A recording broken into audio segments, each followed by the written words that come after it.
Life process.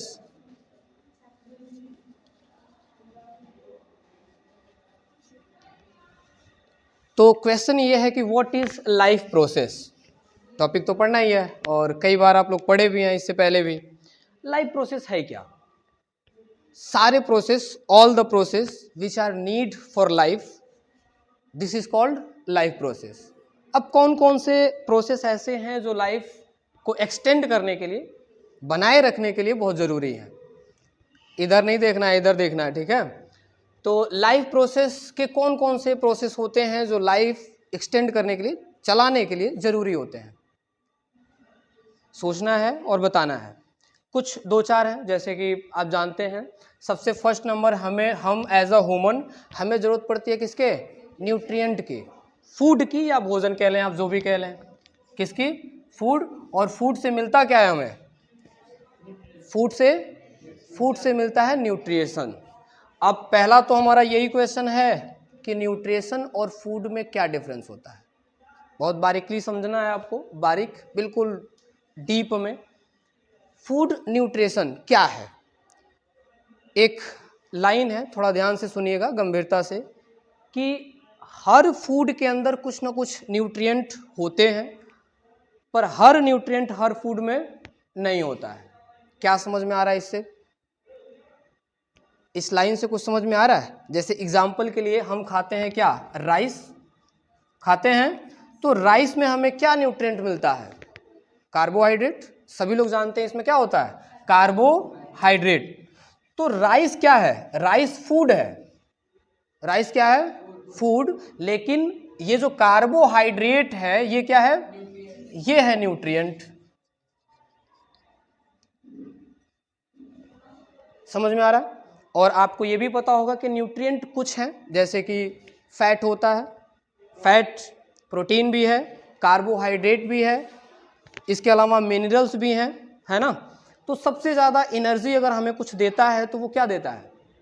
सबसे ज़्यादा energy हमें अगर कुछ देता है तो वो देता है फैट, सबसे टॉप। जैसे सोचिए, फैट का मतलब क्या होता है? ऑयली, कोई भी ऑयल वाली चीज़ें जो हमें क्या देती हैं? सबसे ज़्यादा फैट देती हैं।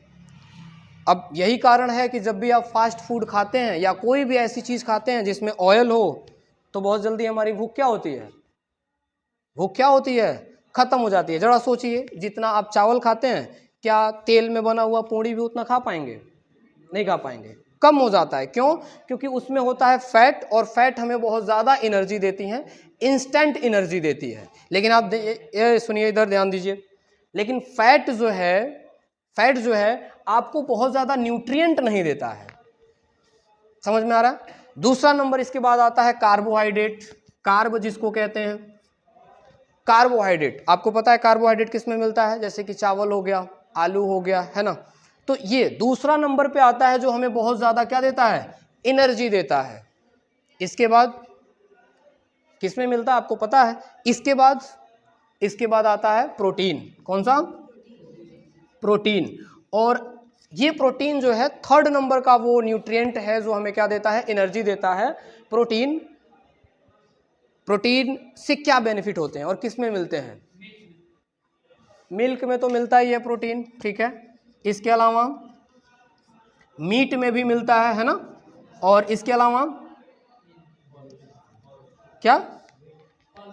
पल्सेस में, सारे पल्सेस में मिलता है प्रोटीन। प्रोटीन करता क्या है हमारी बॉडी के लिए? प्रोटीन क्यों बेनिफिशियल है? ये हमारे मसल्स को स्ट्रॉन्ग करता है। क्या करता है? मसल को स्ट्रॉन्ग करता है। इसके अलावा जो भी मेटाबॉलिज्म की क्रिया होती है, मेटाबॉलिज्म शायद पता होगा क्या होता है मेटाबॉलिज्म। जब हम फूड डाइजेस्ट करते हैं और रिस्पायरेशन का प्रोसेस करते हैं, तब ग्लूकोज का अलग अलग चीज़ों में क्या होता है? फॉर्मेशन होता है। जैसे अभी इससे पहले बता रहे थे कि ग्लूकोज क्या होता है? डीकम्पोज होता है और अलग अलग चीज़ों को बनाता है। ये प्रोसेस क्या कहलाता है? मेटाबॉलिज्म। और इसकी वजह से अलग अलग न्यूट्रिएंट बनते हैं हमारी बॉडी में, अलग अलग प्रोटीन का निर्माण होता है और अलग अलग चीज़ें हमारी बॉडी में होती हैं। तो लाइफ प्रोसेस को चलाने के लिए एक फर्स्ट जो है हमारा सबसे उपयुक्त क्या है? न्यूट्रिएंट होना चाहिए। आप भोजन करिए, भोजन के बाद सेकंड नंबर आता है किसका? रिस्पायरेशन का। किसका? रिस्पायरेशन। यदि आपने कुछ भी फूड लिया है, कंज्यूम किया है, उसके बाद आप जब रिस्पायरेशन करते हैं, रिस्पायरेशन क्या है? ब्रीदिंग का एक क्या है? प्रोसेस है। जब आप ब्रीथ करते हैं, ऑक्सीजन जाता है आपके अंदर, तो क्या होता है? ग्लूकोज और ऑक्सीजन के बीच में रिएक्शन होता है, अभी बता रहे थे, जिसमें अलग अलग तरह के रासायनिक पदार्थ और एनर्जीज बनती हैं। ये प्रोसेस क्या कहलाता है? रिस्पायरेशन। यही वो प्रोसेस है जिसकी वजह से हमारी बॉडी क्या होती है? गर्म होती है, हमें एनर्जी मिलती है किलो कैलोरी में। अब रिस्पायरेशन आप पढ़े होंगे, दो तरीके के रिस्पायरेशन होते हैं। क्या क्या कहते हैं?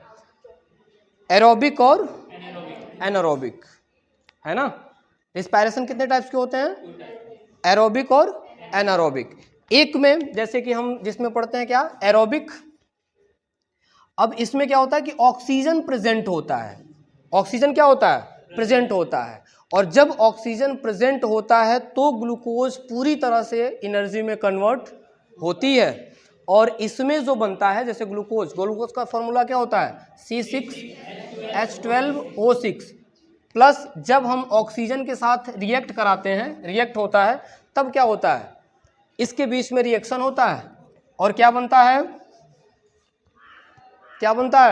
कार्बन डाइऑक्साइड CO2, और क्या बनता है?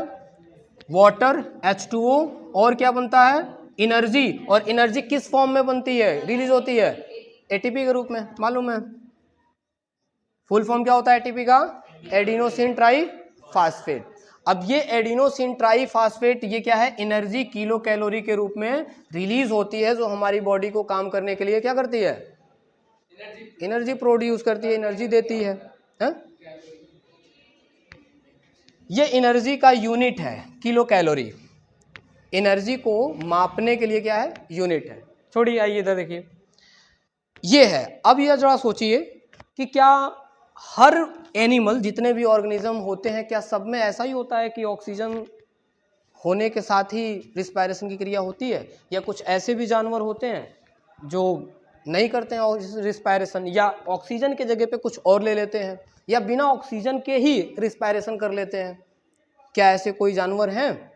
जी हाँ, है। जैसे कि कुछ बैक्टीरिया या ईस्ट जो होते हैं, कौन से? ईस्ट। ये क्या काम करते हैं?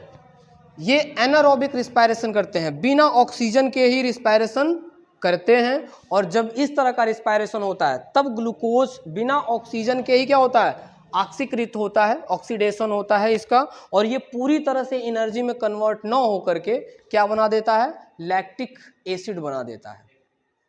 क्या बना देता है? Lactic acid. जरा सोचिए, हम एक चीज कह रहे हैं कि यदि कोई आदमी रिस्पायरेशन कर रहा है तो हमारी बॉडी के अंदर क्या बन रहा है? एनर्जी, बहुत ज़्यादा एनर्जी बन रही है। जरा लिंक करिएगा, जब भी हम कुछ ऐसा काम करते हैं जिसमें हम फिजिकल एक्टिविटी कर रहे हो, तो रेट ऑफ रिस्पायरेशन बढ़ जाता है। रेट ऑफ रिस्पायरेशन बढ़ जाता है। रेट ऑफ रिस्पायरेशन का मतलब क्या है? हाँ, ब्रीथिंग का जो रेट है, 1 मिनट में कितनी बार आप इनहेल और एक्सहेल करते हैं, ये इसका रेट जो है क्या होता है? बढ़ जाता है, बढ़ता है ना। यानी कि उस टाइम रिस्पायरेशन तेज होता है, ग्लूकोज बहुत तेजी से एनर्जी में क्या होता है? कन्वर्ट होता है, यानी हमारी बॉडी के अंदर एनर्जी और ज़्यादा क्या होती है? बनने लगती है। इसका तो मतलब ये है कि अगर कोई आदमी दौड़ रहा है तो एनर्जी और ज़्यादा बन रही है, तो फिर तो उसको थकना नहीं चाहिए, है कि नहीं है? जितना ज़्यादा दौड़ेगा उतना ज़्यादा एनर्जी बनेगी, फिर तो वो थकेगा नहीं, पर वो थक जाते हैं। और दर्द भी होता है, शायद होता है। क्यों होता है? क्यों होता है? तो देखिए, इसमें होता क्या है कि यदि आप बहुत तेज़ी से दौड़ रहे हैं, बॉडी को जितनी एनर्जी चाहिए उतनी एनर्जी बनाने के लिए उतने ऑक्सीजन प्रेजेंट नहीं होते हैं, और ऑक्सीजन की कमी हो जाती है। और जब ऑक्सीजन की कमी होती है, तब ग्लूकोज क्या होता है? ग्लूकोज पूरी तरह से एनर्जी में कन्वर्ट नहीं होता है, और इसमें फिर दोबारा लैक्टिक एसिड बनने लगता है। और ये लैक्टिक एसिड जब हमारे मसल्स में स्टोर होती है, तो फिर हमारे मसल्स दर्द करने लगते हैं। ये होता है। तो लाइफ प्रोसेस को बनाए रखने के लिए, लाइफ को अच्छे से चलाने के लिए 2 टॉपिक्स हो गए। एक तो न्यूट्रिशन लेना जरूरी है, दूसरा रिस्पायरेशन करना जरूरी है। चलिए ये हो गया। तीसरा कुछ और भी इंपॉर्टेंट चीज़ें होती हैं लाइफ प्रोसेस में, लाइफ को बनाए रखने के लिए।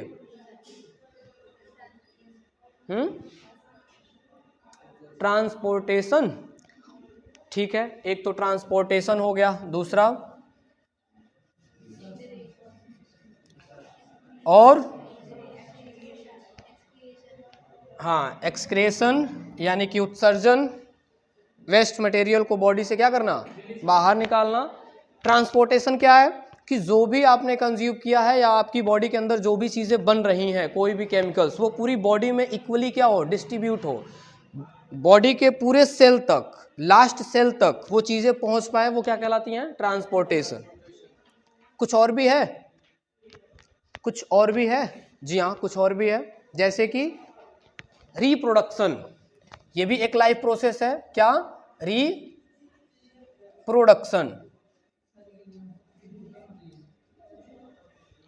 रिप्रोडक्शन शायद सिलेबस में होगा भी, है भी, पढ़े भी थे हम लोग, है ना, दोनों टाइप्स के पढ़े थे। इसके अलावा कुछ और है, मेटाबॉलिज्म। मेटाबॉलिज्म, हटाओ इसको, बंद करो, बंद कर दो।